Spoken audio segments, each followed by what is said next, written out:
Hey guys, um, welcome to Without Shin Guards. This is episode 4. We're going to talk about the Premier League since it's the only league that is playing right now. The holidays are on, people are gone for their holidays, the players are gone for the holidays in the different leagues, but nope, not in England. This is, since a long time ago, this has been a tradition. So, yeah, so we're going to talk about that. We're going to talk about the games that we saw during Boxing Day, and we're going to talk about the teams that I saw. And I'm going to focus a little bit more on the assignment of Arteta at Arsenal and how they play their first game under his coaching. So first of all, I want to say that in my opinion, this was a genius move from the board. I think that a lot of people and fans, Arsenal fans, have been talking about Mourinho. They have been talking about Pochettino or other coaches, but the fact is that bringing someone like Arteta to the team and to the club has been very brave from the board. But I want to say, if you have someone that has been, number 2 for Pep Guardiola for so long, and even Pep has been talking about how much he's going to miss him, and we all know that he's going to miss him. And look at him now. Manchester City just lost to the Wolves. I'm not saying because Arteta left, but I'm saying that he was probably one of the biggest assets in that club, Manchester City. So coming from that background, where Pep Guardiola has been basically dominating the league the past 3 years, says a lot. It says a lot. So I think that it was very obviously bold, kind of like, not. How do I say it? Kind of like you don't know what to expect, but you do know a little bit of what to expect. What I mean by this is like you have a manager that hasn't managed before a first team, but he has been under the training, the teaching, the day by day living with and working with Pep Guardiola. So that's a big thing. I think that because of that, I think the board took that in consideration because they needed a change.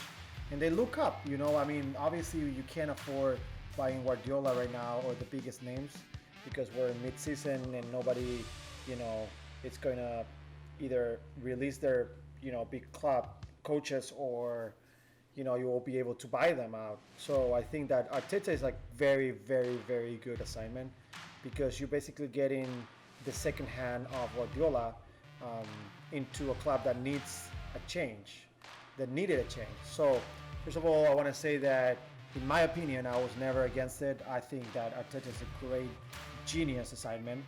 It doesn't mean that first 2 games, 3 games, we're gonna win every single game, and it's gonna be a huge, change into the team. But if you back him up, and the board backs him up, and the fans back him up, Arsenal can, be looking for good years.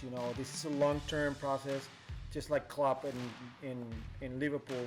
The board backed him up, and they bought good players, very strategic positions. For example, right now I feel Arsenal needs a good defender.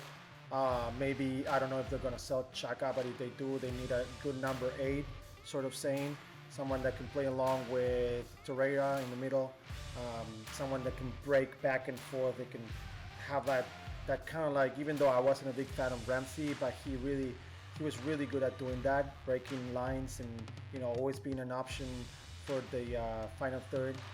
And then maybe, who knows, maybe I don't know what's going to happen in relation with Aubameyang. Or like I said, in my opinion, Aubameyang, if I was the manager, if I was the owner or part of the board of Arsenal, I would never sell him because he just scores goals. He's the only one who's scoring goals right now. He's a massive player for Arsenal. And if you ask me, I would rather get rid of, like I said, now, if you ask me. because he's not been scoring, he's not been performing well. I know he's been injured, and you gotta give the guy some time. But I don't know if Arteta looks at him as someone that someone like Aguero was in Manchester City, or I don't know, Firmino in Liverpool. Now they can prove me wrong. Maybe he is thinking about him in the game where, what I like about, like I said, is like if you have a fast players coming from behind, like I said, it's a great player to hold the ball against, with his back against the opposition. He's very good at that. Even big defenders cannot defend him, which gives time for the fast players to come in. And I think that that's something that Arsenal can always rely on, because whenever you don't, you're facing very big and tough defenders, or even defensive, like let's say some of the teams play like 4-5-1, like Bournemouth, like last game, or let's say 5-4-1 or something like that. Big, strong block defensive teams. Sometimes it's good to have this player that can hold the ball and have the whole team, kind of step up. So, but anyways, I think that it is a genius appointment. I think the fact that I saw the first conference, I saw that clip from Arsenal TV where they show him being inside the training grounds and the first training and all of that. And I think it's genius the way that he came in, and knowing that he's not gonna potentially change the way they're playing in one game, but he said something very important during the first conference. He said, this is a long-term relationship between me and Arsenal. We're gonna work forward to put this team back where it belongs, but at the same time I need to make some moves and some changes to the team where immediately we can see results.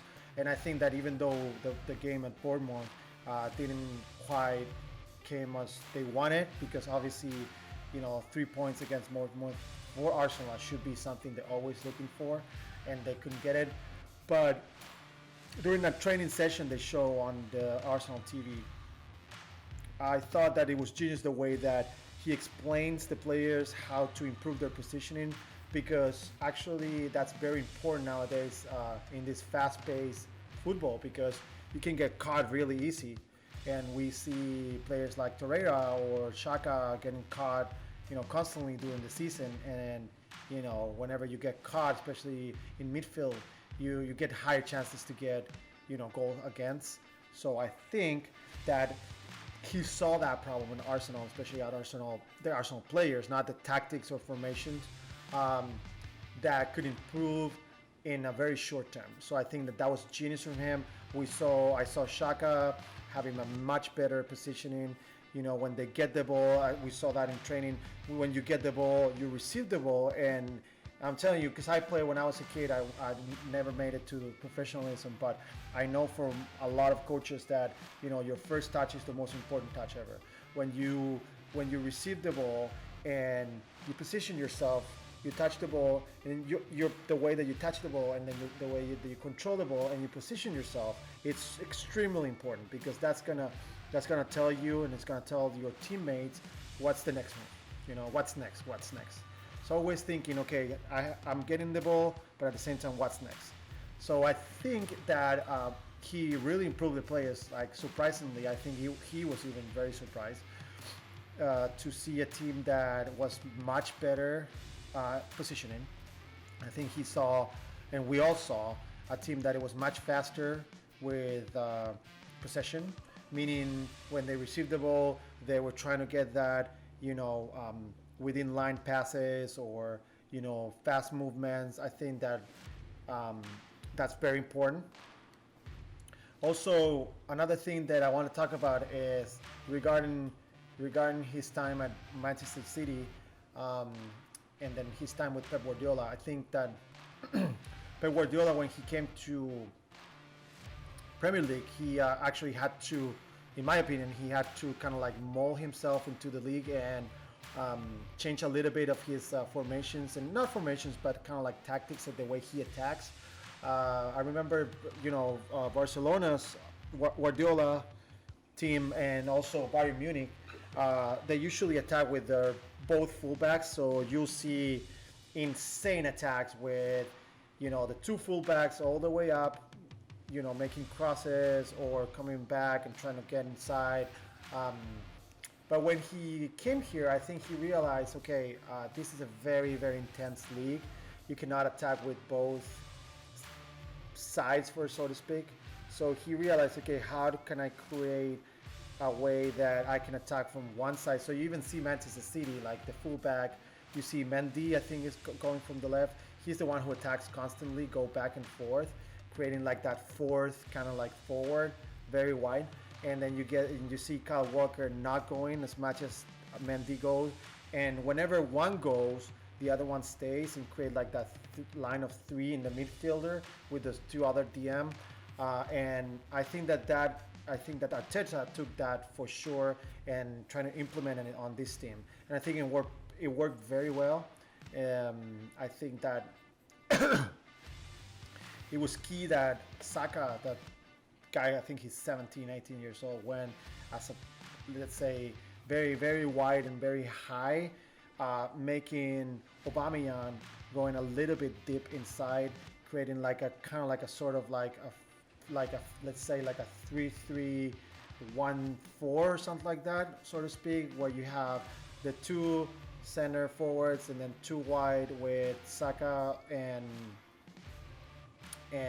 Reece Nelson, and then you got also behind trying to get those through passes. But then another thing is just that the team looked much compact. So for example, trying to continue with that idea of Saka going up, up, up, up. I think that what improved the positioning of the player was when Saka went up, then Xhaka was taking the position. He would not go wide, but a little bit wide to the left where he can cover Saka. Let's say this is Saka, but he can cover Saka's position whenever, if let's say Saka didn't finish up the play, or he got tackled or he got intercepted. So he will have that space cover, and then kind of like Torreira go in the middle, which created kind of like a line of three with Torreira, Xhaka on the left, and then on the right you get Maitland-Niles. So that's what I'm saying. It's more balanced. It's a more balanced team. I think that worked out very well, and I think that's what Arteta wants. Yeah, I mean, I think that they didn't win because of two things. I think that one is that they had to finish better their chances. They had to finish their chances.